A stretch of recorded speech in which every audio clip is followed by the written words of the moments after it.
Hey everyone, I'm Tiffany Harlick, and it is my honor and privilege and pleasure to bring you the 2024 spiritual astrology forecast. This forecast is for Aries, so hi to all my Aries friends out there. If you have an Aries sun, moon, or rising, or you're watching for an Aries loved one, you're in the right place. And so, just by way of a quick introduction, if we haven't worked together before, I live in Austin, Texas. I've been studying astrology since the year 2000. I have a master's in health psychology, and I'm certified to teach yoga, to also certify people who are interested in psychic development and mediumship. I'm a backyard beekeeper. I love being in the garden. And as far as astrology goes, I practice a Western evolutionary approach.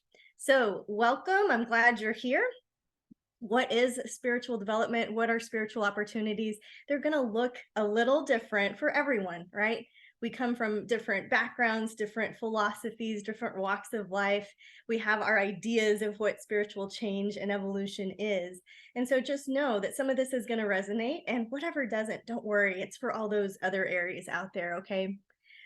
What do I think a spiritual opportunity is? It's a moment to really get that mind body spirit connection, to connect with spirit, to connect with the universe, to realize that there's more to life than just this physical mundane existence, right? So let's see, what we're going to look at for you Aries is we're going to look at your spiritual theme for the year. This is an area where you could look at yourself for some self-development. We're going to get that out of the way first. So I'm not going to leave you hanging. You're going to get that right away.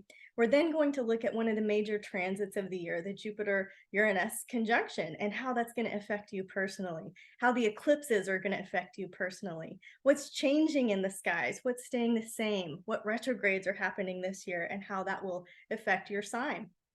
And then I have prepared a very special month by month playbook for the whole year, looking at your ruling planet. Okay. And so this is going to help you because each month and each of these little themes are going to have some activities you can incorporate, some journal prompts, things like this. So I hope you love it, and let's get started. So for Aries, what I have identified for you, your spiritual opportunity for the year is really going to be studying relationships.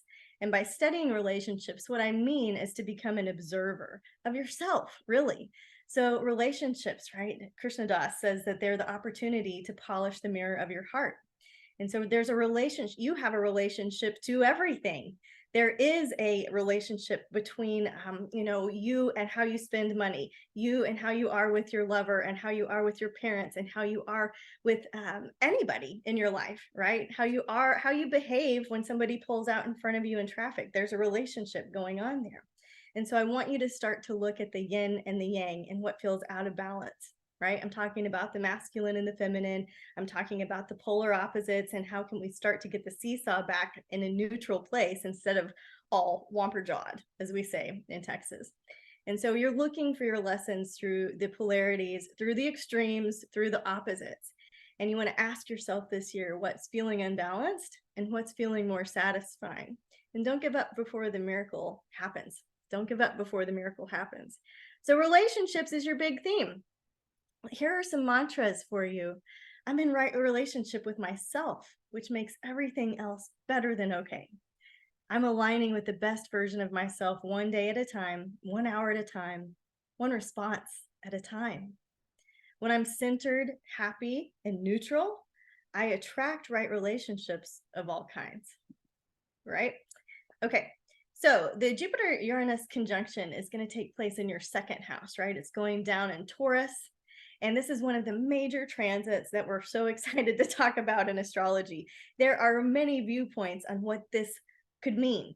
Jupiter, all about expansion, abundance, wealth, the megaphone, big media, right?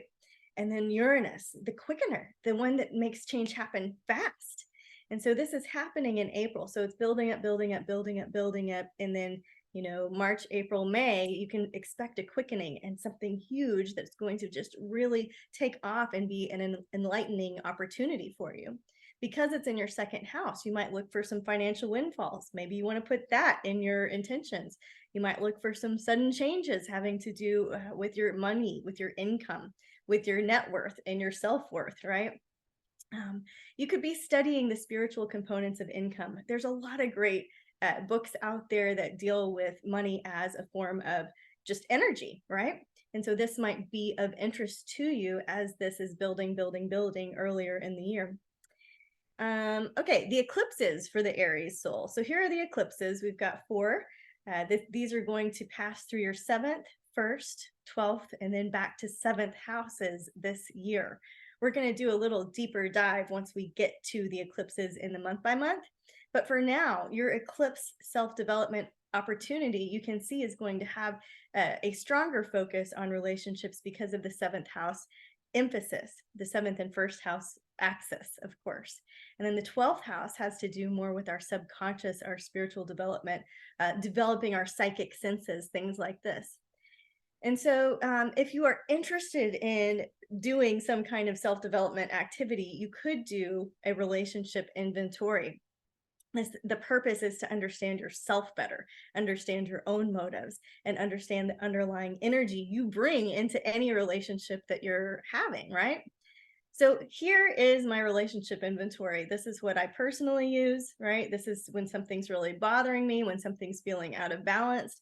I'm going to use this as a way to self-reflect. For purposes of our video, I'm not going to go through each of the questions, but you are welcome to take a screenshot and come back to this. So there's questions for like when I'm really upset, something's off, that I would go all the way through every single one of those questions. I would share it with a friend. I would spend quiet time, meditate, reflect, right? And see if there's something in me that there's an opportunity to grow and evolve. If I'm good, right? If I'm good and my relationships are good and my life is going well, I'm going to use these other ones off to the side. These are the ones that I would use on a more regular basis. What went well in terms of relationships today? Where can I improve? Was I of service to somebody else, right? Or was it all about me? So this is something that you can consider using throughout the year, especially as the energy of the eclipses are building. So what's changing in 2024 for you, right? There's going to be this magnification of tech, and more emphasis on AI is going to continue. And there's this idea of power to the people as Pluto is making its way back from Capricorn into Aquarius, right? So it's going to be there from 2023 to 2044, and it's still in that dancing phase earlier in the year. This is going to affect your 3rd and 10th houses, right? And so your self-development opportunity here with what's changing, with the big outer planets that are moving into different signs that we're all going to feel, right, at a tribal level. How is that going to help you? You could journal through the placements of your astrology and your human design chart, right? So what do I mean by the placements? If you've never had an astrology reading, right, you could go to online and find your chart. There's many free places you can find your chart. And you can start to look at, what does it mean that my sun is in Scorpio in the 12th house? What does it mean that my moon is in Scorpio in the 12th house, right? And you could start to journal through some of these things. This is the purpose of this is to find your strengths. And once you know your strengths, Jupiter activating your 3rd house of communication and teaching, you're going to know the song that you're singing, right? You're not going to worry if you know the words or not. And it's also going to help you to do this strengths finder exercise with Pluto in your 10th moving into your 11th houses, as your give back to the world is illuminated and magnified. So knowing yourself, knowing your strengths. Another exercise you could do would be to ask a few friends what they think your natural gifts and talents are. This is something that I do a couple of times a year, and I'm always blown away with what responses I get back, right? You think you know how you are in the world, and then people show you that they see you differently. And usually it's a beautiful thing. Usually it's really encouraging, and it's good for you to get that medicine and to receive that medicine of a friend, somebody who really knows you really well, right? To say, I see this gift in you. Okay. So what's staying the same in astrology, right? The North Node's still going to be in Aries, Saturn's still going to be in Pisces, Uranus is still going to be in Taurus, Neptune's still going to be in Pisces, but you can see that these things that are staying the same are still having this pulse behind the scenes in the field, right? And so some of the self-development opportunities for what's staying the same in these planets is for you to find your niche, For me, it's astrology and beekeeping, right? Two separate topics that I'm finding a lot in common, that I'm enjoy talking about: beekeeping in the Essenes and beekeeping in the night skies, and the spiritual qualities that are associated with Mercury and beekeeping. That's a niche. That's something that is I'm putting together that are seemingly different. So what is yours?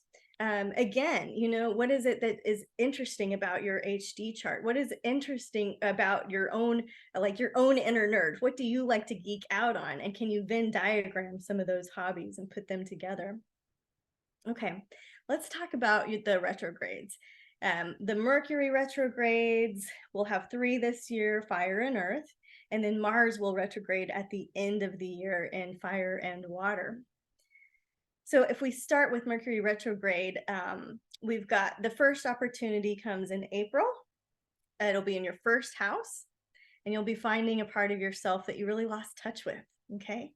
In August, it'll happen in your 6th house. This will give you an opportunity to do a health reset, right? And so self-care, health, vitality, huge part of your spiritual development.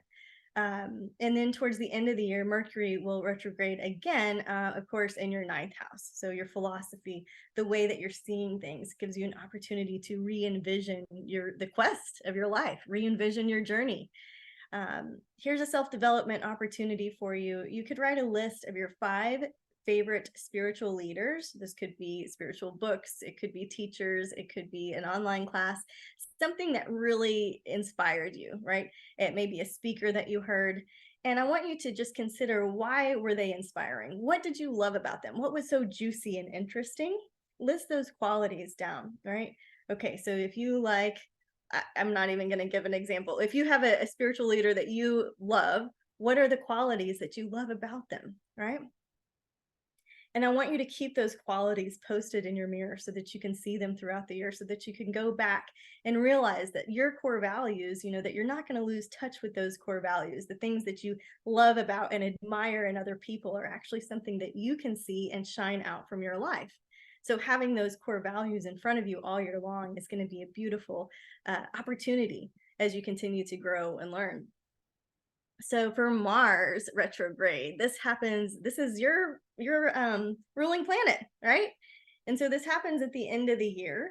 It will go from Leo into Cancer. And as it goes into Cancer, right, we're really starting to think about the home. We're thinking about home security. We're thinking about home protection. Mars is that spiritual warrior, that fighter that wants to bless and protect. Block it or bless it, as they say. I'm offering you the idea to do a feng shui of the soul, and this would be redecorating the home, zhuzhing something up, reorganizing, going back over the spaces that you really spend a lot of time in, doing a little bit of a home edit, and doing this interior redesign in your house also has an effect on your spirit, on your soul. If your house is just how you want it in December, you don't have to change anything. You could just sweep it up a little, maybe, get your beautiful essential oils out. Maybe you just change the energy with song and dance and vibration. Something like this is going to be very uplifting for you any time of the year, but it's especially highlighted here in December. Your ruling planet is Mars, right? Aries. Mars is a primal motivating factor in helping you decide how to work with your energy and your relationships, your spiritual focus for 2024. So the opportunity here is to really rise.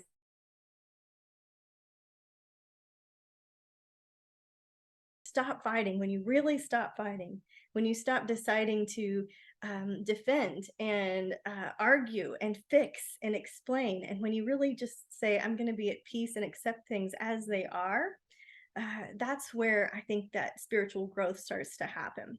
So also for consideration, what are you aware of regarding your own self-seeking motives? A friend pointed out to me that self-seeking motives are deals you make with other people without telling them about it. All right, I'm going to let you think on that one a little bit. Before we go further, I just want to tell you guys that Stormy has a code. Thank you, Stormy. So if you use Stormy 2024, you will get $10 off my astrology calendar. And so this astrology calendar works in any time zone. It's available in many languages. If you're liking what you're seeing in terms of the transits that I'm listing, you can have them all on your device, on your phone, on your laptop, on your Google Calendar, wherever you use a calendar. So I'll give you the link, and there's more of that at the end of the presentation here. But I just wanted to whet your appetite and give you a little tease about this calendar. Okay, so in January, Aries, I think that if you'll write in your journals, clarity and breakthrough, write your intentions about having clarity, write your intentions about having breakthroughs and aha moments. I have offered every month an intention and a little insight as to the numerology shift. And so for the purposes of the presentation, I'm not going to read each one, but here you have it. And basically the numerology in January is a 9. And so it feels very much like that place of integration. And as we are integrating things and assimilating and digesting, it is a slower, more internal time, right? It's not very extroverted, go, go, go, launch stuff, get out there. It's more of an inward approach. Now, there's going to be some normal ups and downs with that. But in January, if you would like a spiritual development activity, it could be a vision board where you are integrating all of the aspects of yourself that you want to take forward, right? This could be just as simple as looking back a couple of months. It could be looking back lifetimes. But the idea here is that loving all aspects of yourself. So for your vision board in 2024, what do you want to integrate that you are bringing with you and wanting to take forward into the year? This could be for me, right? Like I'm wanting to, like, so I have some honey right by me. This is my beekeeping journey, and I'm loving it. I'm really enjoying it. It's a hobby for me. I'm going to put that on my vision board. That's definitely going forward. I have some new garden beds that I'm so excited to work with. That's on my vision board. I'm taking people on an astrology retreat in Tulum. That's going on my vision board for sure.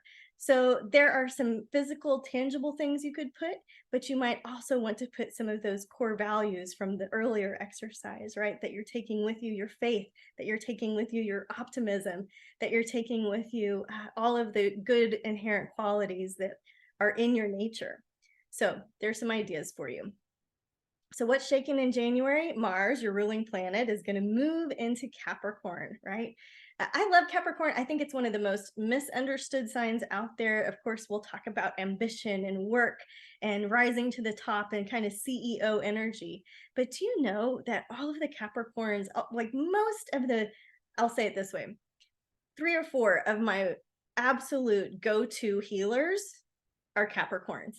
Why? Because they have that grounded earth energy that also is very rising to the top of the mountain, but they also have the sea goat and that part that's very mystical and underwater and intuitive, right? And so Mars is going to be in that beautiful kind of Stevie Nicks earth mama sign of Capricorn all of January, a little bit of February. So there will be a little extra oomph, a little extra gas in the tank when it comes to what you really want to see forward with your life. The practical actions that you can take in January are really going to help you. These small foundational building block items. Rome was not built in a day. So Capricorn helps us see what disciplines we want to put into practice this year, right? And discipline, the root of the word discipline is disciple. And so it really has to do with what you want to learn. So it's not just about like, oh, I've got to be disciplined at work or disciplined with my relationships. It's like, what do you really want to learn at a soul level? It's big stuff, right? It's big, beautiful stuff. You might also be realizing that you need to close a door so that another one can open. In January, this month of integration and assimilation, would be a good time to realize, I'm just not going to do that one this year. I'm going to let that one go, right? So this can be, you can use this all month long.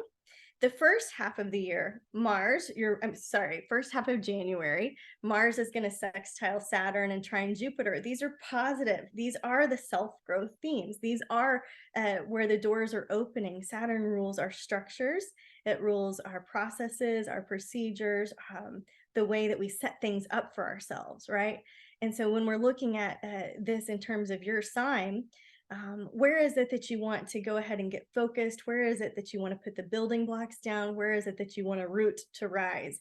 Where is it that you can just do the first step, but not all the steps? It's okay if you want to see ahead and look long term and make that action plan and network with people and get ideas. But it's really about just the simple, basic things that I can take that are going to help me grow and evolve. Let's see. The second half of January has a little bit more challenges going on to it. So the first half, we're going to ease into the year. It's going to feel good. And then the second half of January starts to feel a little bit more crunchy, right? Crunchy.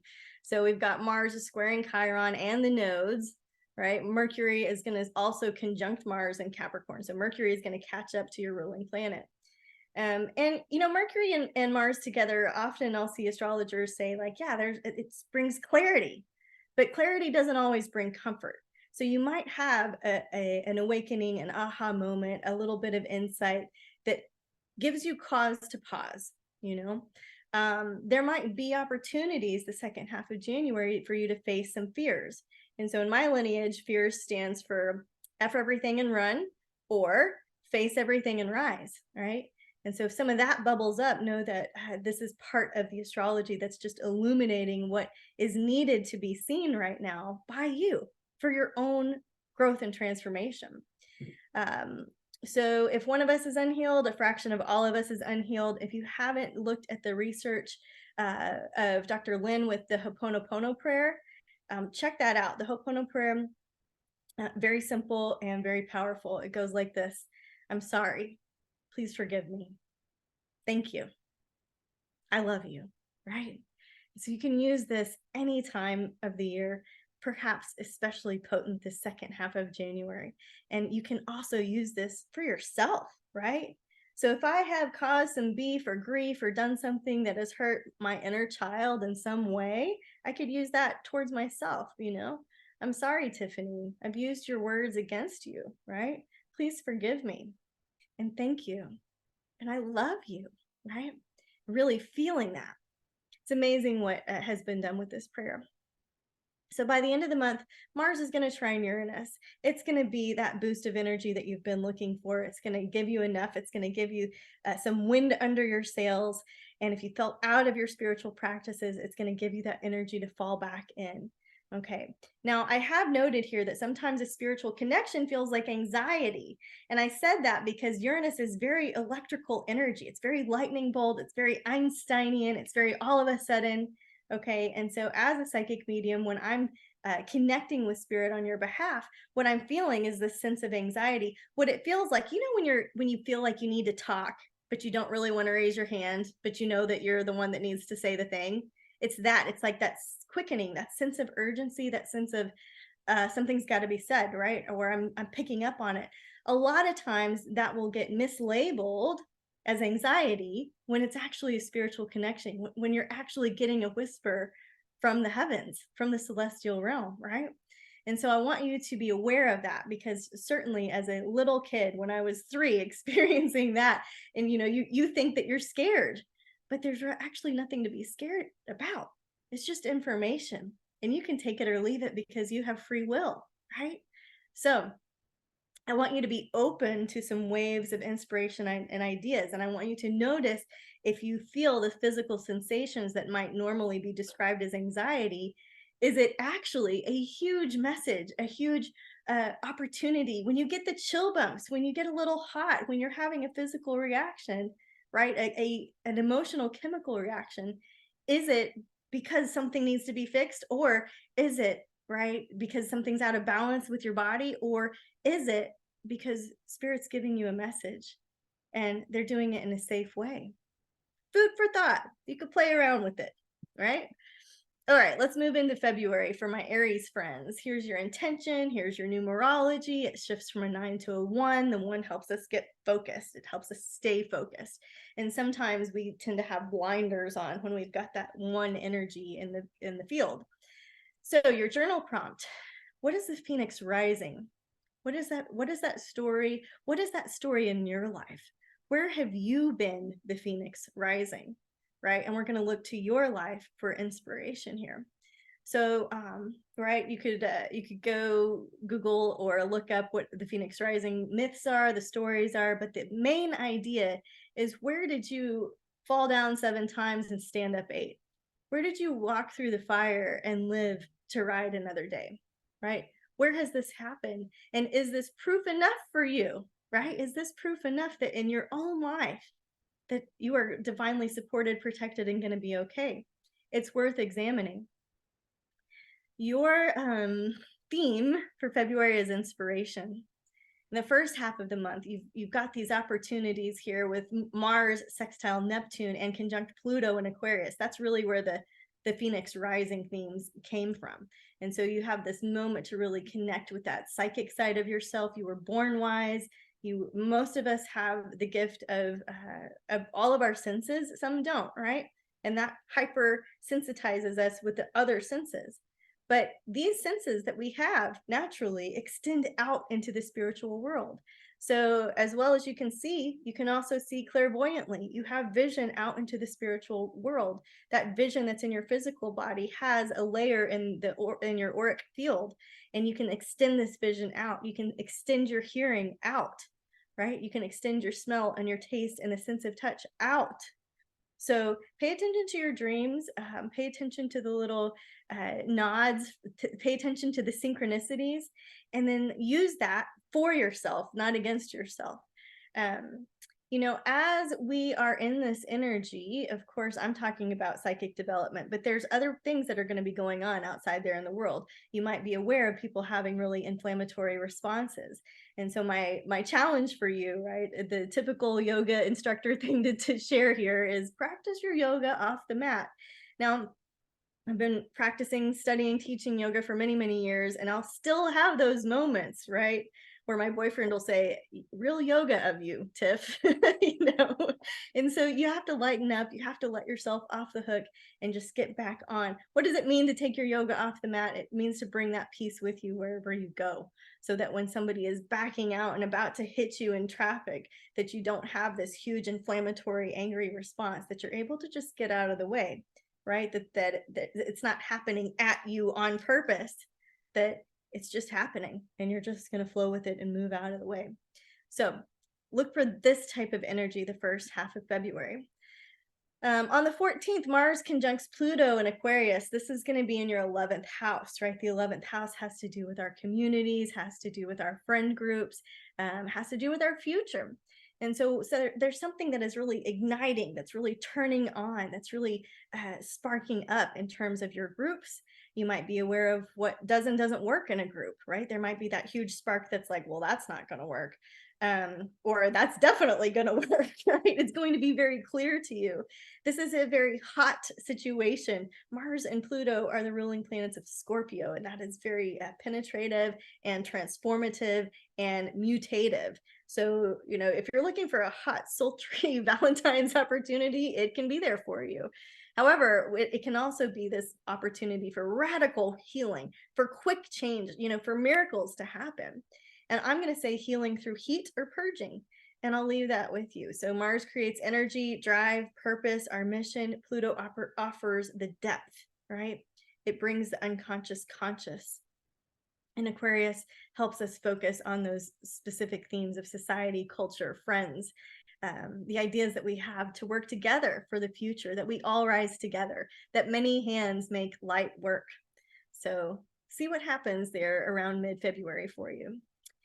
Now, as we move into March, we've got March is a 2-month and an 8-year. And so your theme of relationships for the overall spiritual development opportunity comes into focus specifically in March. So this could be a good time for you to revisit that relationship inventory that I offered. And it's not, again, just like the relationship that you have with your lover or your soulmate or your best friend, right? This is the relationship of you and spirit, connecting the seen world with the unseen world, connecting this life with the next, this world with the afterworld. So the things that you can do here in March to evolve yourself, or to have a dance party, shake some of this energy off, right? We get so heady and so mental. and we don't have to know everything. Does it matter is a good question to be asking yourself in March. So shake it off, moving things through your body. You could create some ritual music, creating a new playlist. I have an Altar of Love playlist that I absolutely love, and that could be a part of your self-care toolkit, right? Creating this beautiful playlist that has to do with, helps you just get in that mood, that devotional mood of falling in love, just being in awe, something that can bring you to tears. If you need help with that, let me know, because I've got some good music for it. And then just doing your normal relationship type study. Plenty of audiobooks, podcasts, stuff out there. There's a lot of whack stuff. So make sure you find something that really resonates with you, that really draws you and makes sense, and that you're using it to uplift yourself. There's so much content that's like so negative, like, yeah, and it kind of feels bully-y, like it's like beating up on relationship stuff. The divine relationship starts inside ourselves, right? And then emanates out and attracts others. So it's never out there that we're going to find it. It's always inside. So find some material that is really puffs you up, right? Illuminates you and helps you understand that connection that happens inside yourself first. Okay. So the first half of March, Mars, it looks like, will sextile the North Node in Chiron. Let's see, we will have Mars will square Uranus in Taurus. And so to me, this is why I wrote that. Your mission is changing. So let's discover it, right? Let's discover it. One door closes, another one opens. Trust yourself that you're in the right place at the right time. Mars stimulates, and the nodes really bring that sense of destiny, that sense of calling.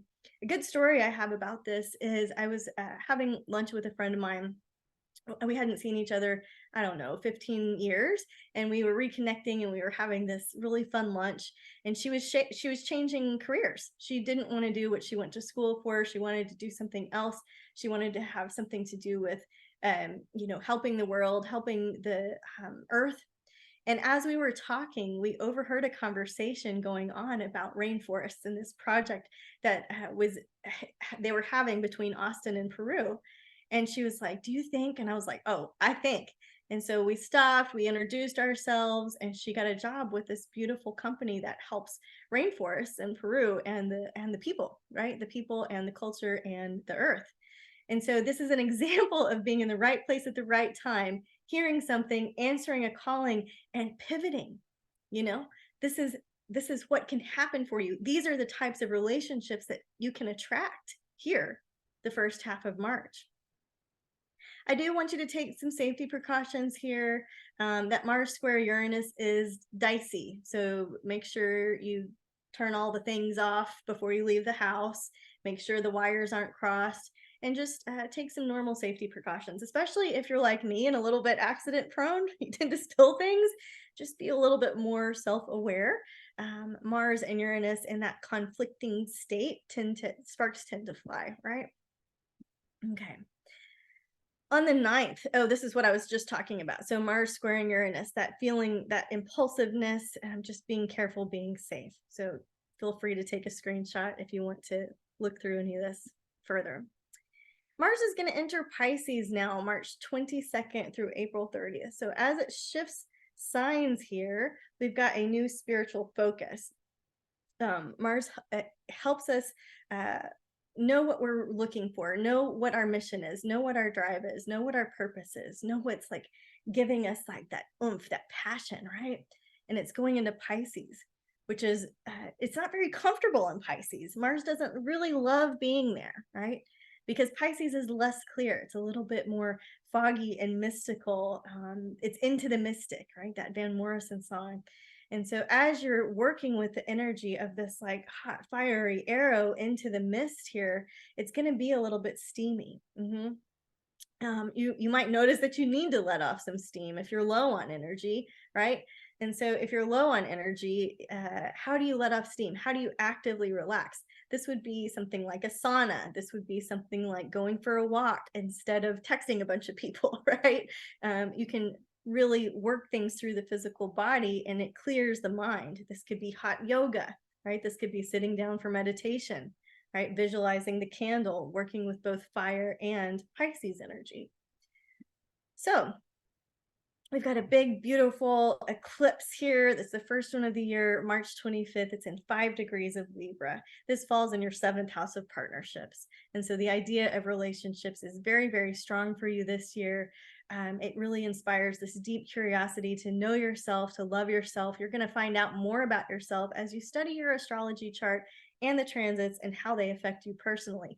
You're going to know and love yourself more if you get into human design, if you get into psychic development. However you choose, whatever adventure you choose to know yourself is going to be the tool that helps you love yourself more and more. And so this placement also illuminates what can be blocking us from that perfected relationship that we have to ourselves. Right. So if I have some unhealthy habits, behaviors that are needing to fall away, that's going to be a little bit louder here around this eclipse time. Here are some self-development themes to embrace with this eclipse. Overcoming insecurities in relationships. There's lots of great books and materials on codependency. So if you're experiencing that in your life, I would recommend looking into those programs. You could be replacing a fear of losing yourself in a relationship with finding joy inside yourself and letting that be the thing that attracts the right relationships in. You could be replacing a fear of never really fully getting to merge in a relationship, like, oh, it's never going to happen for me. I have a lot of clients that feel that way, like, oh, it's never going to happen for me. Look at the astrology and tell me when it's going to happen for me, right? It's going to happen when you start getting that alignment going on the inside, and we do the inventory and we do the work and we do the self-development practices to increase your own health, joy, wellness, vitality. And that is the attractor, right? So the sacred reunification within ourselves. So here's a bunch of other bullet points on here. What lessons are you learning from emotionally charged relationships? Are you fine-tuning some of your own personal frequencies? What lessons are you learning in attraction rather than promotion? Meaning, how can I be more alluring instead of like loud, right? Like, hey, I'm Tiffany, nice to meet you. I'm going to lean back here. Instead of like, hey, I'm Tiffany, right? And all of the energy that comes out. So these are things to practice with. It's a polarity, it's a dance, it's a balance. Now, this new moon, let's see, starts a new 2.5 year, no, here we are. Here we are at March 25th, 2024. So if you look back to September of 2022, what was cooking? That's when that is when this moon family cycle started. So what you're seeing now, what's being illuminated for you, what's breaking up, shaking up, very loud in your needing your attention, something in that theme for you. Can you look back to September of 2022 and see where the ball was set rolling? And then knowing that this will come to completion later this year in December. So if you look at the house where 5 degrees of Libra is in your personal chart, that's going to give you another layer of information. So as I'm doing these forecasts, right, they're very broad, and I'm looking at this in your 7th house, Aries. But if you're looking at your personal chart, you're going to get another layer, another piece of information that's going to help you unlock even more how this energy is unfolding for you. So it all works together, right? It's all this beautiful tapestry. I'm just giving you a little bit. And if you look at it where it is in your chart, it's going to ignite and illuminate even more information, give you some great fodder for your journal. Okay, so if we look into April, I'm giving you the consideration to renew your spiritual vows, or to renew your sense of purpose, to really consider your calling, and to understand what you think about what your purpose even is. So if you want to play with the intention, please do. The numerology shifts into a 3. This is a little bit more extroverted, creative, charismatic type energy, right? And your self-development activity, I've got a book recommendation for you.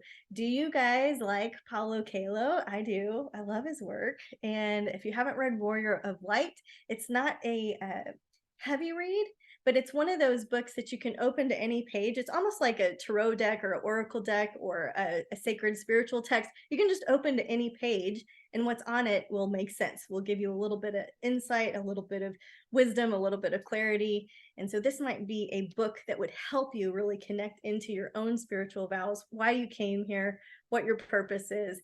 Easy thing to play with and look through. You might also be wanting to do a journal activity where you're reparenting yourself, where you're really connecting in. So sometimes we can get off track with our spiritual vows.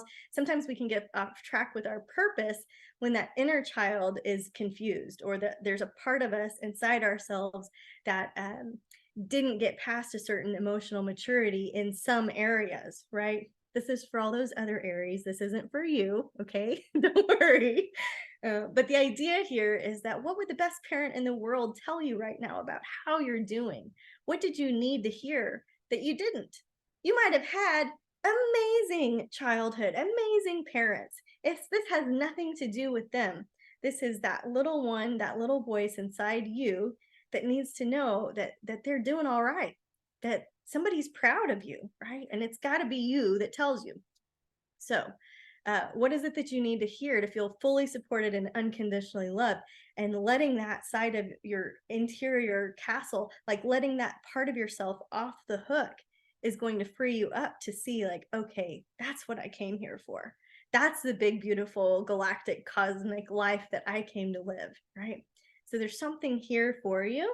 And I pasted some words from one of my favorite mother figures, a mentor of mine, and she has this to offer. So if you can't think of anything, if nothing's coming up, if this is kind of a weird exercise for you, you can just borrow her words. And she says, "Have no fear. There are no mistakes. I taught my kids to always follow their heart and do what they felt was best in the moment. If they get down the road and the choice is no longer working for them, just make a left turn, head in a new direction by making a new decision. It's been my experience that I couldn't have gotten to this great place if I hadn't gone through that supposedly bad place. What goes up must come down, and what goes down must come up." Okay? So you can borrow those words, you can shift them, but do something here in April for you to really get in touch with that inner child that needs to feel totally free to live exactly how they want to live. Okay, Mercury's going to retrograde all month long in Aries, your sign, your first house. This is going to help you understand a part of yourself that you totally lost touch with, right? This could be that you're connecting back into a childhood dream. This could be that you're connecting back into a sense of joy and childlike wonder and innocence. This could be that you're resetting your health and that you're doing like a cleanse or something. Gosh, April would be a great time for you to do a cleanse, a health reboot, something like this. Ideas here, you could look at childhood photos and just love on your inner child. For reparenting, what promises are you able to make to yourself? You know, some of the promises that you wanted that weren't kept, can you do that for yourself now? Okay. On the 8th, this is one of the big ones, right? We get this big solar eclipse. All of North America is stoked about it. People have been talking about it for years here. But this is going to fall in 19 degrees of Aries. And that's, again, your first house here. So there's a strong desire to know and love yourself. You know, if there's a part of you that didn't feel comfortable putting yourself first in the past, and maybe you have a tendency to overgive or control or fix or do things for other people, this eclipse is going to show you where you need to like find that temperance card and find that middle road and not swing from pendulum to pendulum of like, I'm doing everything for you, like, why aren't you grateful? Or you're never asking me to help you, so I'm going to go over here and be self-reliant, or I'm going to give my life away. Like, there's so many pendulum swings that can happen between the self and the part of us that wants to be in relationship with other people.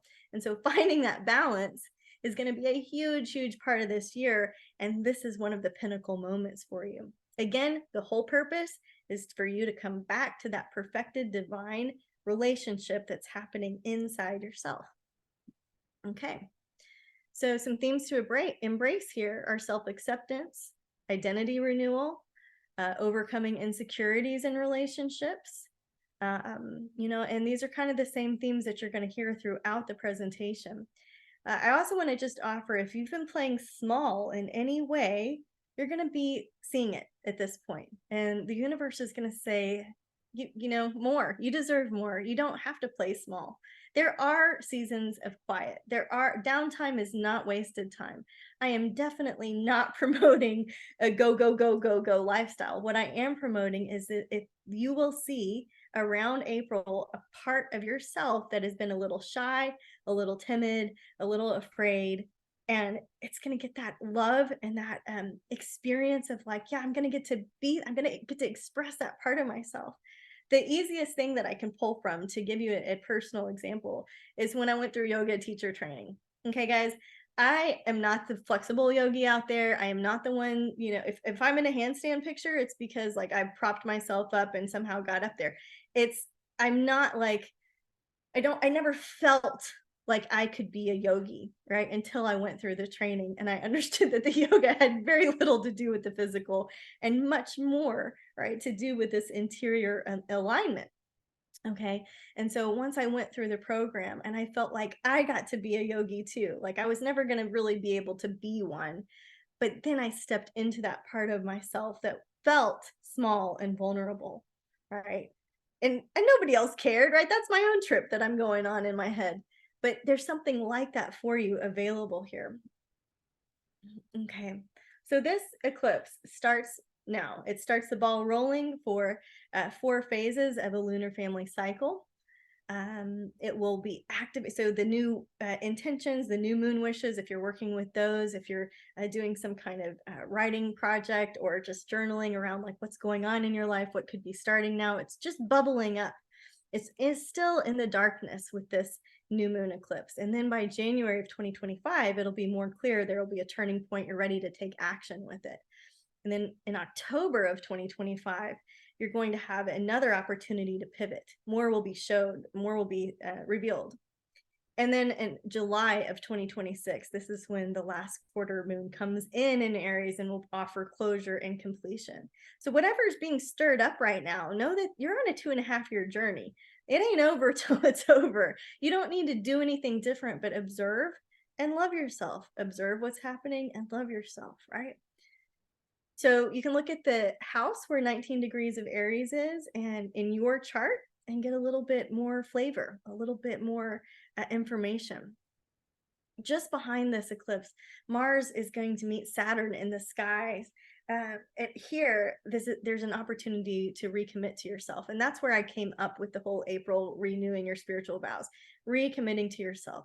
Saturn paves the way. It gives us the ability to see how things are possible here.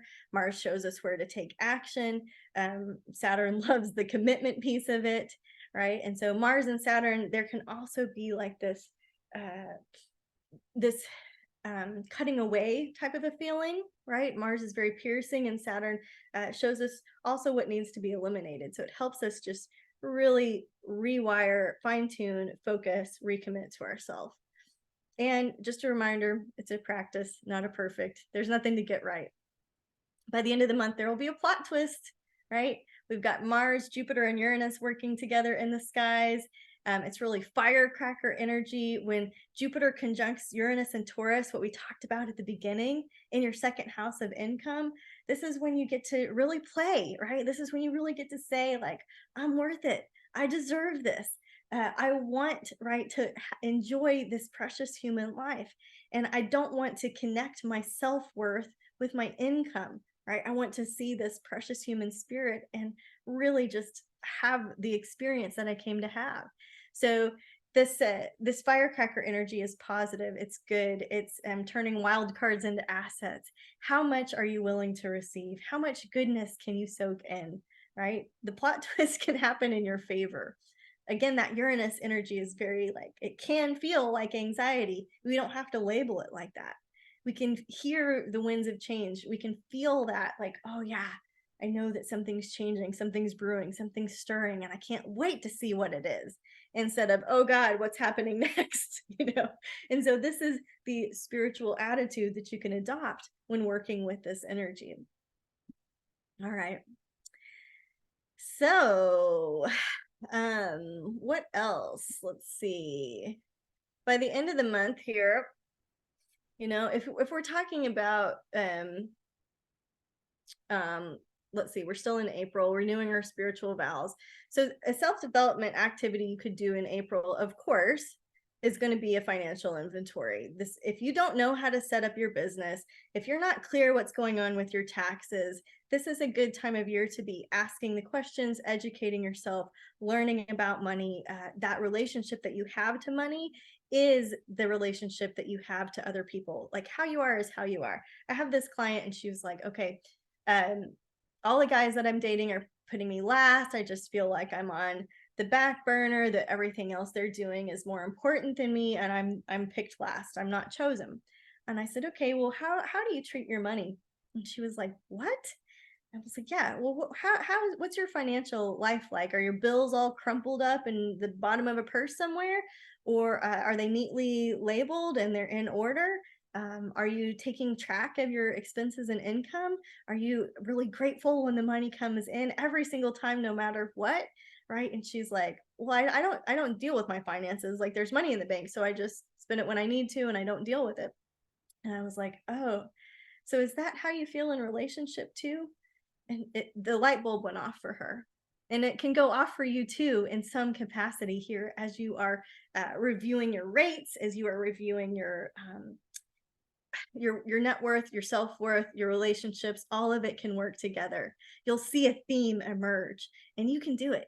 You don't need an astrologer for this. You don't need a psychic for this. You can do this work yourself. Okay. By the end of the month, Mars is going to move into Neptune's territory. This could go a couple of different ways. So if we see in media, right, I think that we'll see some more of the documentaries about people leaving cults, people leaving spiritual communities that weren't right for them. Mars shows us that direction, and Neptune is very much into the mysteries. It doesn't have to all be bad, but it's going to show you what's not aligned with your spiritual mission. You're going to be doing some spiritual push-ups, as they say. All right, Mars ignites, Neptune dissolves. Mars energizes, Neptune blesses. Okay, Pisces embraces it all. We're here for all of it. We're here for the shadow and the light. We're here for the riding all of the waves of it all. Mars conjunct Neptune, I have this natally in my first house. A lot of the texts will say like, oh, they have a spiritual vision, they're a spiritual leader. Several presidents have that placement too. And so you can activate this energy, right? No matter what your birth chart looks like, you can work with Mars conjunct Neptune this time of year and really work with your spiritual vision, and so you can use your words as your wand, right? You can journal, you can write your intentions. There's many things you can do. One of my favorites is the Silva method. And so it's dated, but man, it works. And so forgive the language around it, but it's called the Silva method for mind control, which sounds like brainwashing, but it's not. And if you look into it, there's lots of free downloads available. But Jose Silva, he was from El Paso. He blessed many people and many lives with this particular way of focusing the mind, right? So you think about your spiritual push-ups, it's really going to be about focusing the monkey mind, doing your meditation in silence, allowing the brain time to pause and see what's going on in the world and respond instead of being in this reaction type phase. Okay, I kind of went on a tangent there. In May, let's see. So in May, you've got the numerology changes to a 4. So a 4, if you think about the stability of the 4, it's like 4 on the floor. And then it's in an 8 year. Okay, so this 8 year, this idea of things being wildly abundant, things feeling like we're taking a risk on things, that's very different energy. So it's kind of like being a surfer in May. It's kind of like, how can I be still and steady on my surfboard while the waves are going all around me? And I'm excited because I'm in Mother Nature and the ocean is big and beautiful, but I have to be still in order to ride this wave. So there I go. There's I jumped the gun on the Silva method. I knew I was going to bring it up at some point. But if this is a good spiritual development activity for you, check it out, see what you like, put it to use. you're envisioning what's going to happen in a positive way, and you're using your mind in a way that helps others. So it's not just all about you and your goals and your money and your thing that you want, right? It's about how the thing that I want is going to uplift many, many people in the world. So that is an important part of this whole Silva method thing. I used to use this in competition. So I used to go into my mind's eye before I was an equestrian. So I was jumping fences with my horse, and I would visualize it going well. It's really fun to watch I'm a Scorpio, bad sense of humor. Like to watch the crashes, to watch the things that don't go well. It's kind of exciting, but you don't want to do that before a competition. You want to visualize it going well for yourself and everybody, for the safety and wellness of all of the animals and all of the competitors, of course. So if you're looking for calmer seas, it's going to be the first half of May. Working with your spiritual vision, it's going to be that feel good, seeing the change in order to be the change. All right, there's some ideas for you. Now, as we go into the second half of the month, Mars is going to conjoin the North Node and Chiron in your sign. All right, and so this is where I'm getting this idea of hearts on fire. There's a lot of fire energy here in the second half of May, that Beltane energy, that very Celtic, where the spring and the earth and all of that Zhuzhi natural elements are coming together. So as Mars is next to Chiron too, that's going to bring out that part of you that's small and vulnerable, that part of you that's kind of nerdy, that part of you that you don't want others to see. And we're going to go back to do that inner child work, and you're going to see that inner child, and you're going to love them, and you're going to say, I am so proud of you and how far you've come, and how you're facing this world with hearts wide open. The search for identity is going to be a big theme. And so if you're kind of like, I don't know who I am, that's okay. As long as you stay curious, you're going to find an answer here this year. If you want to study purpose in your chart, you could be looking at the North Node. You could be looking at the midheaven. These are themes that will help you understand how your purpose plays out. You weren't born to do one thing, but the way that you do the thing is your purpose. The way that you do the thing is your purpose. My midheaven is in Virgo, right? So in Virgo, the way that I do the thing is more important than the thing. So what I'm trying to do, my intention is to give you these bullet points, these bite-sized pieces of practical information, so that you have lots of data to play with, and you can just kind of pick and choose. It's like this charcuterie board of astrology, right? And that's how my purpose plays out. I could be teaching beekeeping. I could be teaching gardening. I could be teaching psychic development. But the way that my purpose falls out is in this world of healing and with bite-sized practical chunks. So what is your midheaven, right? What is it for you? How does your purpose roll out? Mars is going to be in Aries, in your sign, April 30th, at the end of the month through June 9th. And so this can be kind of heated out there. You might be familiar and enjoy the energy, but you might notice that other people are having a really low tolerance for things that feel very wishy-washy, that feel very passive-aggressive. So you could be aware of body language, and you can be the yogi in the room. You can be the one that's like, oh, I see what's going on here. Things are getting a little heated. Does everybody want to take 3 deep breaths together, right? Does everybody have water? Is everybody hydrated? Right? These are kind of the things that come to mind.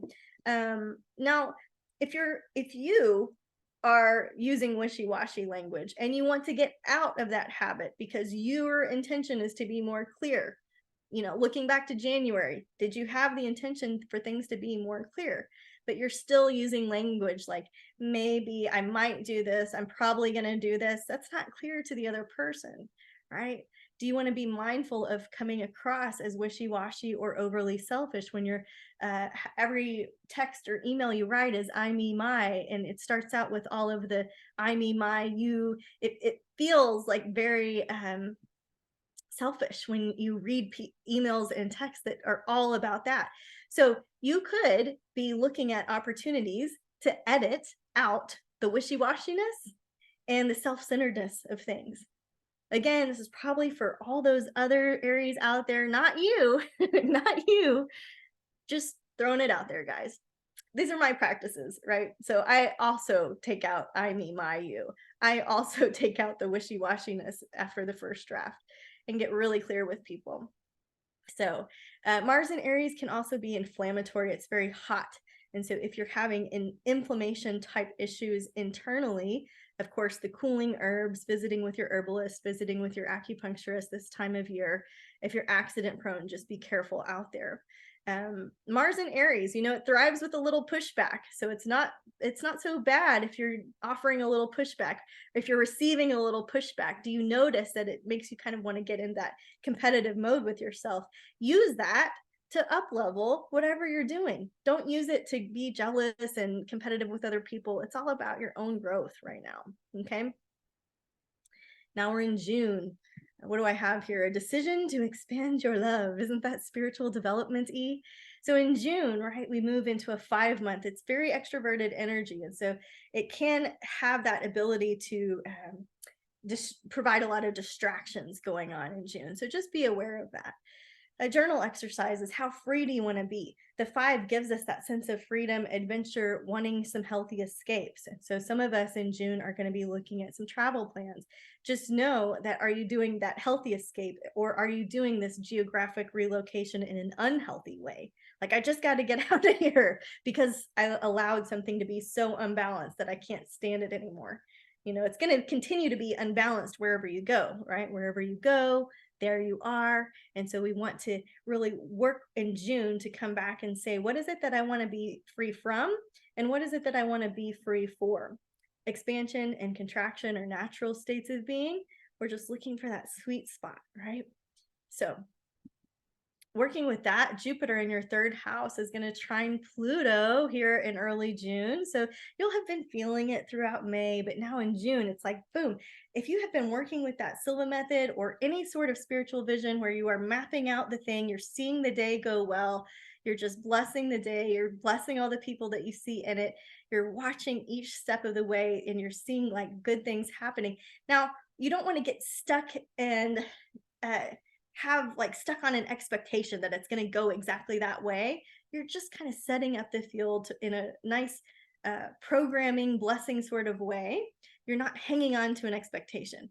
However, Jupiter trine Pluto, what you think about will expand and it will change it. So don't get hung up on the bad news. You know what I mean? We can't avoid the bad news, but be very mindful of what you're putting into your brain. Be very mindful of the media. Be very mindful of the people that you hang out with. Be very mindful of the words and the lyrics and the songs that you're listening to. It's just like food. It's going in your system. Okay, I'm very guilty of watching true crime late at night when I probably should not.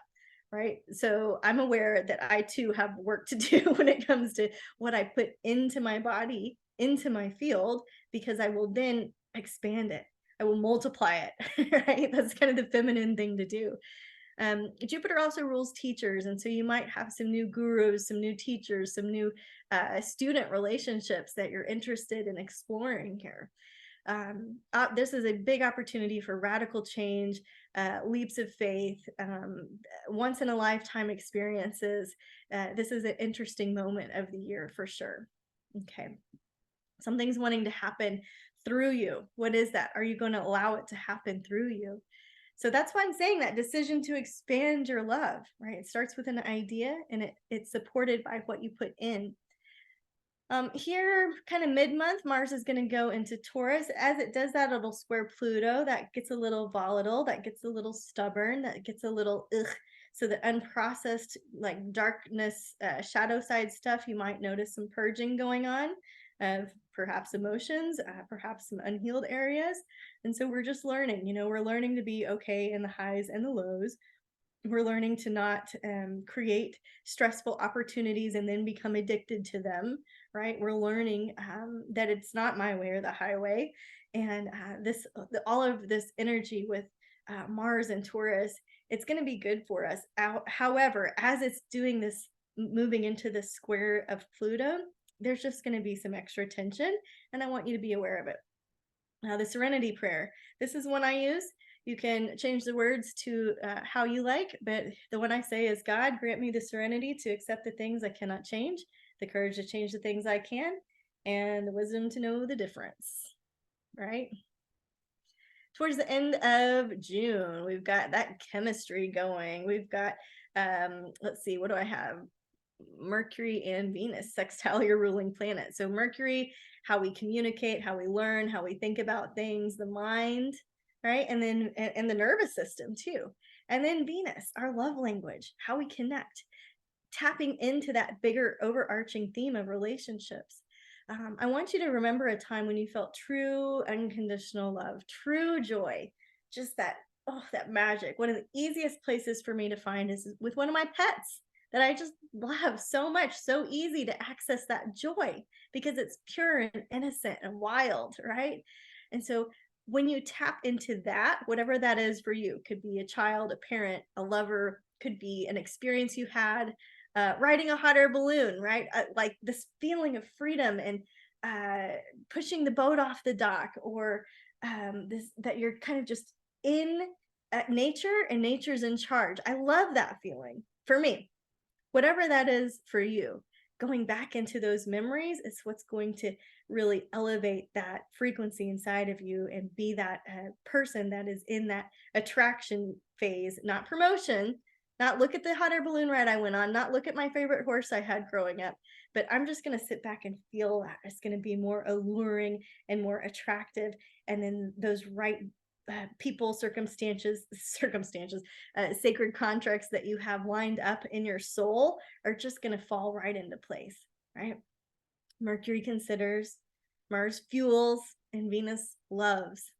So very good opportunity, very good timing if you're wanting an opportunity to work some of your creativity into your manifestation practices, your vision boards, things like this. In July, we'll move into a 6th month, which I love. Anytime I move, I change my address numerology to a 6 because the 6 is the vibration and the frequency of the nest and the home, and feeling that like the home fires burning and feeling like cozy and clean. And that's very Queen of Earth, Queen of Pentacles type energy. The 6 is. If you think about the 6, it looks like that pregnant belly. And so you think about fertility and nurturing and Earth Mama type vibes. So that's July. That a self-development journal prompt for you are, what are my go-to creature comforts that are also healthy for me? Some of my creature comforts are not so healthy for me. And am I willing to use them before I need them? Meaning, am I going to just schedule the massage every month and just go to it? Or am I going to wait until I'm nuts and stressed out and hurt myself and injured and then go get help, right? Am I going to take care of my diet every month? Am I going to have my celery juice? Am I going to do the greens?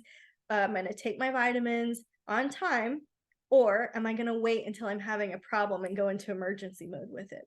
So revisit your self-care toolkit and see if you want to use some of them in a scheduled, orderly way as part of your spiritual discipline.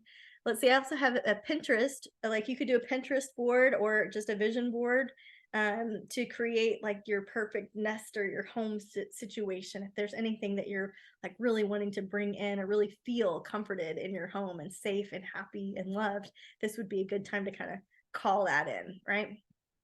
The 1st through the 15th, Mars, your ruling planet, will sextile retrograde Saturn again. So, this is a repeat of the energy from early January. Mars and sextile, Mars and Saturn. Mars is the muscle, Saturn is the bones. And so you could be interested in toning your body. You could be interested in weightlifting. You could be interested in yoga. These are things that are going to help tone the muscles and the bones. Emotionally, we're looking at endurance. And so we never really want to pray for patience, right? Because then we get things that make us be patient. And it's kind of the same boat with endurance too. It's like, do you want to persevere? Well, what is it that you're calling in, right? But the idea here is that persistence pays off. And so just keep going. If we go to the gym and lift weights one day, we're not going to see that super sexy muscle the next day. Persistence is what's going to pay off, and it's going to help you with your physical body and your emotional adaptability. Saturn, bones. So I've got chiropractic and dental work here too. Okay. July, intuitive self-care is what we're talking about. Mars conjuncts Uranus and Taurus. That's going to be a big one this year.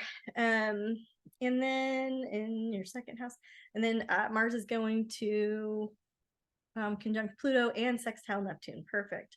So I like to think about it like this. Some of your workouts are actually a work in. And so if you're just going out there and let's say that you like to jog, I don't, but let's say that you do. Like, let's say that that's your thing and you want to go for an early morning jog and you're just pounding and pounding and pounding and grinding and you're putting, like, you're listening to something that is maybe newsy, informative, and that's really exciting for you. What if you change that a little bit, right? What if you changed what you're putting into your body while you're working out? Like, what if that was just, that flip was switched just a little? What if your workout became a devotional practice and it became an offering, right? What if your body became a temple? So Mars pushes us forward, Uranus gets us out of our comfort zones. So try a different yoga class, try a different workout that you're not used to doing. Try standing up or sitting down or whatever the thing is. Do something different than what you normally do. Change it up a little bit here in the second half of July. Mars, your ruling planet, will go into Gemini. And so Gemini rules decisions and dualities and the this or that. My best friend is a Gemini. I love the Gemini energy, the ability to stay like out of it and to stay observing. Okay. And so, yes, there's this kind of flirty energy. Mars is very swift, very quick, very sporty. And Gemini likes to do things that require intellect. So this could be something like trivia night with your friends. This could be something like hiking, but with an educational element. This could be connecting back to people that you have a shared history with, that there's some nostalgia there that's going on this time of the month. All right. Now, if you're reflecting, Mars was in Gemini for 7 months. It was a long time in 2022, from August until March of 2023. Mars was in Gemini forever, ever. And so if you have some themes that were coming back up from around that time, you could reflect and say, oh yeah, that's starting to make sense. Gemini rules our early childhood education, our neighborhoods, our siblings, and Mars rules really that motivation, that drive, that gas in the tank, the energy we have to connect, to understand, right? It gives us like, well, me first. It gives us the hand up. I've got a million questions, things like this, right? Okay. So in August, anytime's a good time to do a health reset, but August may be one of the better months. I know I was really hot on April for you guys, but August is another good opportunity. It's a 7-month. 7-month is more of about like more of the spiritual development lessons. So you're more interested in like reading Hafiz than going out and doing stuff. However, if you are going to take me up on the health reset, one of the activities you could do is to create your spiritual healers list. And so this can be all of your medical doctors. It can be anything that falls in the realm of healthcare for you. So Eastern, Western stuff. You could create your home remedy kit. This could include things like homeopathics or flower essences. This could be a list of counselors or therapists that you want to work with. This could be spaces that you want to explore, different wellness studios, and include the contact information so that you just have like, this is my like a la carte spiritual healers. Maybe you're into Reiki, maybe you're into I don't know if I already said acupuncture. I really want to go get some acupuncture. That's what I'm thinking about. But include that so that you have this huge list and this ability to kind of check in with it throughout the month. Mercury is going to retrograde in Virgo, so health is going to be a big theme for everybody. It's going to be, though, in your 6th house of health and routine. So huge opportunity for you to focus on your physical health, which will then improve and elevate your mental, emotional, and spiritual health. It goes both ways, so it doesn't really matter which area you want to improve or work on first. The whole system will be uplifted. All right. So the first half of August, let's see, we've got more energy. But I will say, like, Mars sextiles the North Node, conjuncts Jupiter, and squares Saturn here. So one door opens, One door closes, one door opens, one door closes. It's that Gemini energy of this or that. Is this where I'm going? Is that where I'm going? And so there can be this inner dialogue where you're not really sure, you're not really clear on your decision. So knowing your human design chart, knowing your astrology birth chart, that's going to help you know how you make decisions. We make decisions differently. Some people are making decisions based on their emotional wave. Some people are basing their decisions on a yes or no vibration that they're feeling inside of their body. There's lots of different ways. There's not a right or wrong way, but there's your way. So knowing yourself, loving yourself, and studying that relationship inside is what's going to help you all year long. So there's some more ideas here. Keep calm, let go of your plan to find the plan that's wanting to happen through you. Towards the end of the month, Jupiter's going to square Saturn here in August. That will happen again in December. So this inner tension that's going on in August, it's one of those kind of gone crashes of the year that we're going to see replicate itself in December. So we want to kind of understand, scope out the vibe, see what the tensions are. Jupiter expands, Saturn contracts. Those are natural states, but it can create some tension. So knowing your spiritual healers list and continuing to take care of yourself all month is going to be really important. Growing pains is the easiest way to describe Jupiter squaring Saturn. One of my favorite quotes is a Ram Dass quote, and he says, this just as a reminder, we're all walking each other home. You know, we're all just walking each other home. We were born alone. We're going to die alone. And we're going to be met, right, in the afterlife with our own soul's energy, because the energy can't be created or destroyed. And so in this small time that we have together in this precious human life, right, how is it that we're going to choose to feel and work together through some of the tensions that are happening? Because you're going to answer to yourself, right? Saturn's the karmic boomerang, and Jupiter makes things bigger. So you're going to be able to see this might be a time when you're wanting to go through and make some amends and clean some stuff up on your side of the street. Just see how it unfolds for you. In September, Aries, you're going to find some buried treasure. So the numerology moves into an 8. So it's an 8-8. It's kind of this double rainbow cycle. And if you think about the wisdom of the 8, it's the infinity symbol, right? That what goes up must come down and vice versa. The 8 is all about the abundance, the risk-taking. It has the cycles of birth and death and rebirth, of course. And so if you need a journal prompt, here's one for you, Aries, for September. What are my beliefs about abundance, provision, and true wealth, right? Can you write the definitions of each of those and then just explore your thoughts and create some new mantras, some new memories, some new decisions around abundance, provision, and true wealth? Provision, right? What does it really mean? What does it mean for you?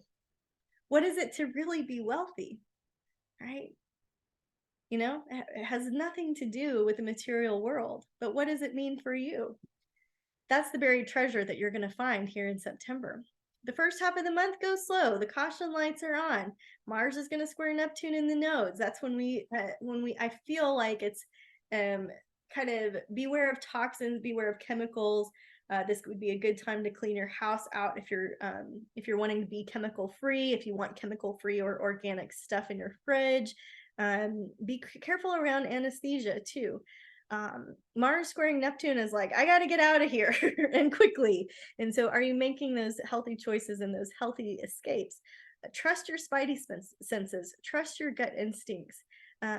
Notice the subtleties in body language. What is being said without saying a word?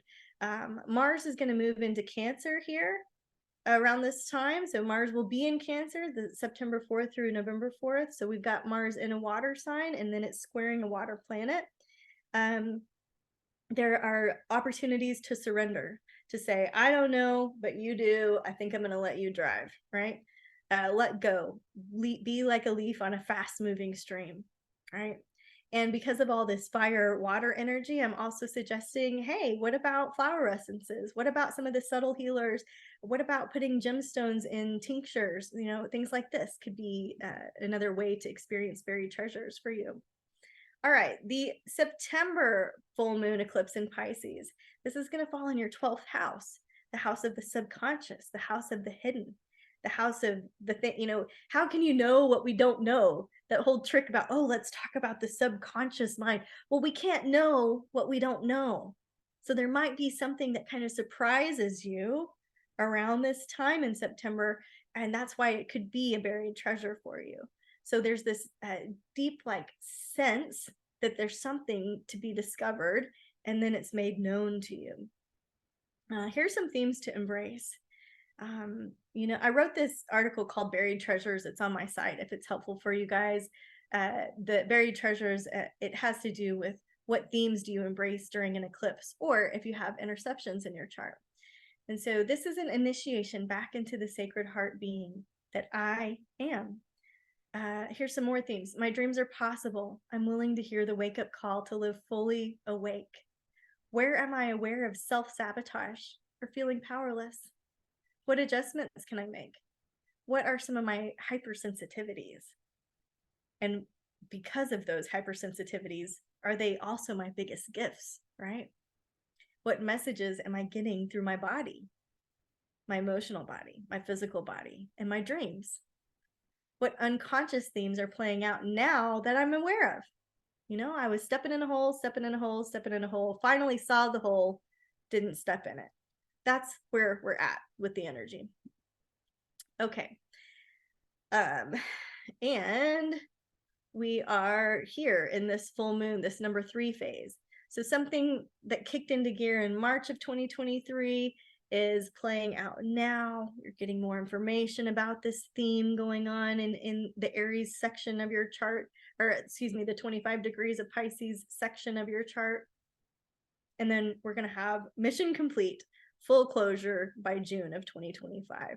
So where is 25 degrees of Pisces in your chart? That's what you can journal through for more information. By the end of the month, Mars trines Saturn, and it just is like, sigh of relief. The path is clear. I understand. I'm not so confused. It feels very normal. I feel very much in my body, and I can see the map. So I don't really need to look for the buried treasure anymore. It's out there, and I can see the steps that I'm willing to take going forward. Wow. Okay. This has been a journey. Thank you so much for hanging in there with me. Aries, we've got October. You're going to be riding the wave. There's going to be some normal ups and downs. It's a 9-month again, which is just like January. And we're having that sense of completion, of closure, of integration. So you could look back to what your vision board for integrating all parts of yourself, right, in January, and see what you want to make, what you want to adjust. This is also a really great time to take care of the mechanical side of your life as part of your self-care. Why is that part of a spiritual development tidbit? Well, it is. Your body, your vehicle is represented by your car. Your mind is represented by your computer. So if you can clean up the data, if you can take care of your vehicles, whether you're public transit, biking, walking, riding in a car, whatever it is, this is a good time to take care of that. Also electronics that need to be maintained. So I'm bringing back the Ho'oponopono prayer in. Use it anytime you like. We're going to have this new moon eclipse in 10 degrees of Libra on October 2nd. It's going to fall in your 7th house. And you're going to be like, well, yeah, Tiff, relationships were a theme this year, okay? So what's being illuminated to you about yourself and your significant other, or the way you are in relationships? Go back to that relationship inventory, see what needs to be edited or adjusted. Here are all the themes again. So feel free to take your screenshots and journal through some of these beautiful questions, knowing that here we are right here at the beginning of a 2.5-year cycle. So what's starting now in October is completing in December of 2026. So you're going to want to look at the house where 10 degrees Libra is in your chart to get that extra spice, that extra flavor of what's going on for you personally. Riding the waves, what goes up must come down. Mercury is going to square Mars. That's very impulsive. There can be mechanical breakdowns. That's why I'm saying, let's take care of that type of thing this month. Let's be responsible and mature about those pieces of our life that's very much a part of who we are. Can we be responsible for our feelings? If I'm upset, then I must have set the ball rolling somewhere, right? It's not everybody else's fault all the time. I'm the common denominator if I'm upset. So where did I set the ball rolling? And is there some kind of creative compromise or creative solution I can offer or responsibility I can take? And can I lighten up when things get like heavy and intense out there? We're trying to rewire ourselves to pay attention to the things that actually really matter, and part of the idea here is that it doesn't have to be so mental and dense. We can just enjoy the ride, and we can enjoy the highs and the lows, right? Ram Dass says, treat everybody you meet like they're God in drag. And that will help you lighten up a little bit in October. Definitely going to see the plot twist again here, second half of the month. Mars sextiles Uranus and trines Neptune. So whenever I see Uranus, it's that thing that's like got to be a little different. It's that rebel. It's that pushing against society in a way, or pushing society forward in a way. It has to do with AI. It has to do with robots and space and this futuristic thinking. And so Mars is really activating some of this, like, okay, how can we get out of the box here? And it's trine Neptune. So we're going to get out of the box by bringing in our spiritual vision. So really using your spiritual vision all year is going to be a huge, huge helper for you. Opposites attract.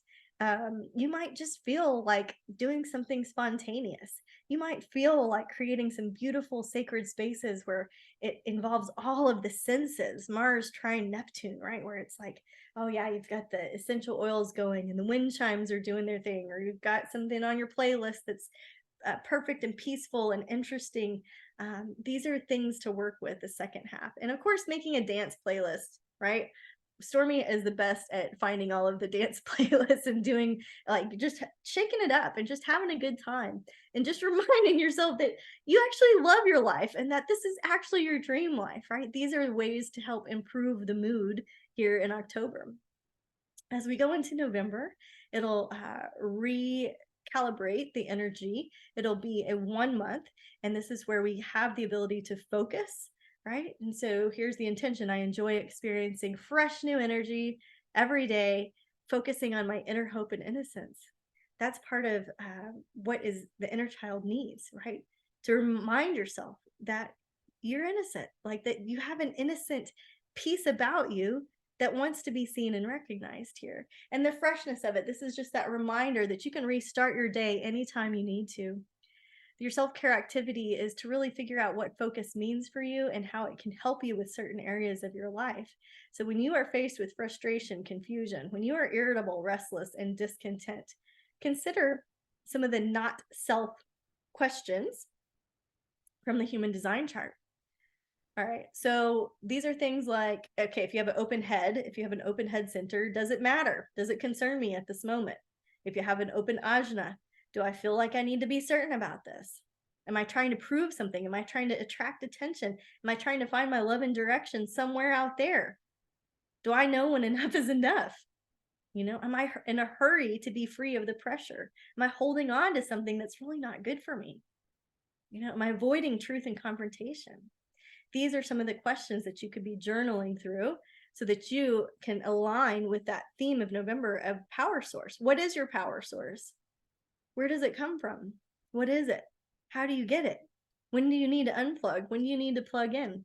These are the questions that we need to ask ourselves. Focus pocus in November. All right. Let's see. I've got Mercury trining Mars, Mars opposing Pluto, and then trining the North Node. So this idea of staying adaptable, staying like a leaf on a fast-moving stream, taking a mental diet, taking a break from the heavy stuff, and going back to those not self-themed questions. Does it matter? Am I just trying to get rid of the pressure? Am I trying to answer everybody else's questions? Like, how can you let yourself off the hook of this kind of programmed world that we live in and back in touch with your power source? Your higher power, your highest self. Mars is going to move into Leo November 4th for the rest of the year. So fire planet, fire sign. Leo is that heart-centered leader and also the creative actor. And so just knowing that you do make an impact and that you are acting in the stage of your life. And so it's time to be the star of your own show. All right. So there's a time, there's an audience, there's a place for you to lead. So just look for the right invitations. So sometimes when we get out there and want to talk about our stuff and it's not met, right, we're just kind of in the wrong audience. We're in the wrong zone. So always speaking from your heart will attract the right friends, the right network, and you'll feel that sense of recognition and fulfillment. Okay. Let's see. Here towards the end of November, my spiritual development journal prompt here. If you could get on a magic carpet ride and go anywhere, where would you go? What are you most curious about? What studies or class notes do you want to review here at the end of November? What have you learned this year that you're like, oh, that was good, I want to go back through it? I take a ton of beekeeping classes and a ton of astrology classes. And the hardest thing to do is to go back over the notes because I want the next thing. I want to learn the next thing. But if here by the end of November, you will pause and reflect and sort and organize, you'll getting that information over again will be very, very helpful to you. So, yeah, Mercury's retrograde. I skipped over that. Sorry. Mercury's retrograde in your 9th house. That's why I'm saying those things. Your 9th house of philosophy and belief and university level learning. So in December, if you have burned yourself out, this is the month that you really need to take off. And if you haven't, or if you have, it's a really good time for you, Aries, to spend some quality time with kindred spirits, with people that you love. Just being in good company is going to be an important part of uplifting your soul and your spiritual side of yourself in December. So am I willing to schedule more time off than I think I need? What would it feel like to have a completely open schedule in December? And your mantra here for December is that downtime is not wasted time. We all have to recalibrate. Oh, did I tell you oh, it looks like we didn't switch that slide out.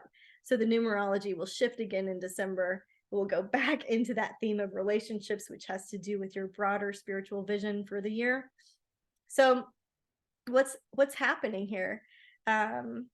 Venus opposes Mars. Mars is going to retrograde in Leo. Mars will retrograde December 6th through February.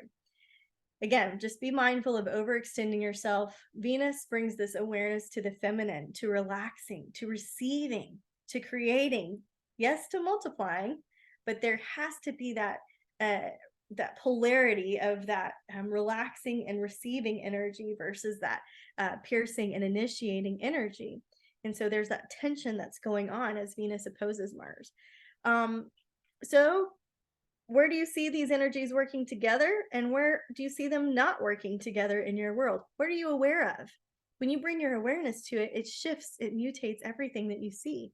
The observer affects the experiment. So what can be learned here? Now, at the end of the year, Jupiter is going to square Saturn. This is a repeat of what was going on in August. Jupiter, that expander, Saturn contracts, discipline, order, boundaries, rules, versus the all-knowing, all-seeing, all-understanding quest of faith and provision, right? Jupiter. So this idea that maybe there's something like I want to be on a joyride, but my responsibilities are keeping me back here. Or there's this tension between where I want to go, what I want to do, and what I really have to do. And so trying to find the balance and coming to terms with that and coming to a place of peace with that. You're going to have an easier time doing that if you don't overbook yourself in December.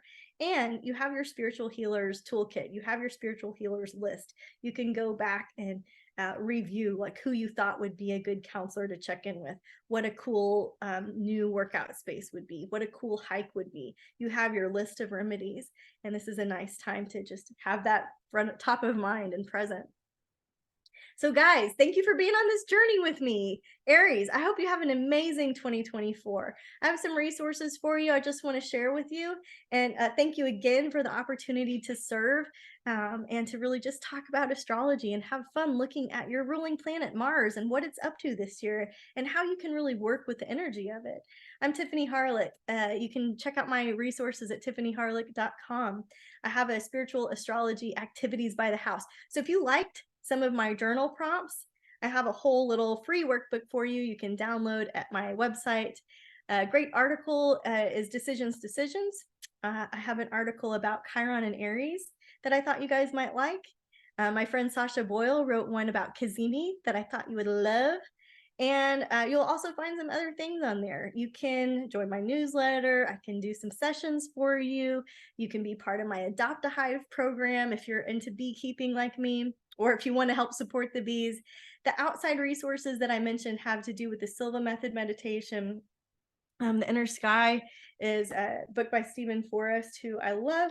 And this is great if you are in your foundational years of learning astrology.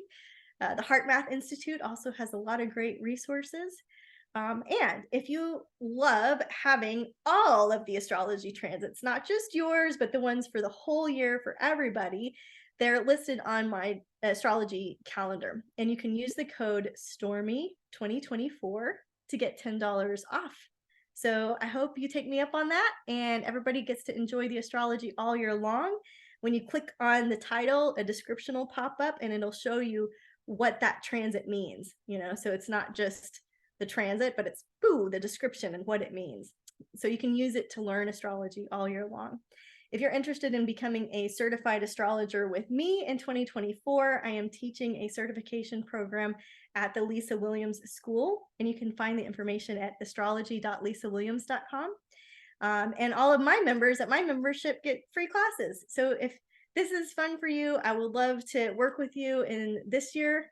And either way, guys, I hope that your year unfolds perfectly, beautifully, in divine right timing. You're in divine alignment. Aries, all of the lessons that are coming to you in the form of relationships this year, let them be blessings to you. Let yourself be a blessing to others, right? Let yourself be this walking acupuncture point that's just full of healing energy in 2024.